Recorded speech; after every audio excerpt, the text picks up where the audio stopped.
আমার শাশুড়ি মার স্কুলের মিড ডে মিলের মেনুতে আজকে আছে ডাল, ডিম আলুর ঝোল, সঙ্গে যে কোনো একটা সবজি।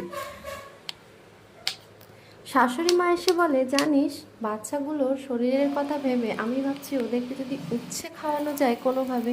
কি করা যায় বলতো মা? উচ্ছেটা কিভাবে খাওয়ানো যায়? আর এতগুলো বাচ্চার উচ্ছে রান্না করলাম, তারপর যদি নষ্ট হয় তাহলে তো খুব খারাপ ব্যাপার। বল, তিতো তো ওরা একদমই খেতে চায় না, কি করা যায় বলতো? আচ্ছা, তুমি তোমাদের স্কুলে যে রাঁধুনি আছে তাকে বলবে উচ্ছে আলু যেমন ভাজে তেমনই ভাজবে, যে তেল গরম হয়ে গেলে একটু পেঁয়াজটা লাল লাল করে ভেজে তার মধ্যে এই উচ্ছেগুলো দিয়ে ভালো মতো উচ্ছে আলু সিদ্ধ হয়ে গেলে একদম যখন লাস্ট মোমেন্টে উচ্ছেটা এবার নামাবে, ঠিক তখনই কটা ডিম ওর মধ্যে ফাটিয়ে ভালোভাবে ভেজে দিতে।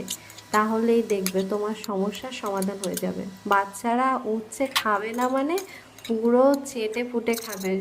ডিম তো খাবেই, ডিম ঝোল ওটা তো বাচ্চাদের পছন্দই, দেখবে মানে এক্সট্রা করে ভাত নেবে আর বলবে, দিদিমণি উচ্ছেটা দাও, উচ্ছেটা আমাদের খুব ভালো লাগছে। আর বাড়িতেও গিয়ে বলবে, মা জানো তো আজকে আমাদের স্কুলে এরকমভাবে একটা রান্না করেছিল, তুমি প্লিজ ওই রান্নাটা করো না, আমাদের খুব ভালো লেগেছে।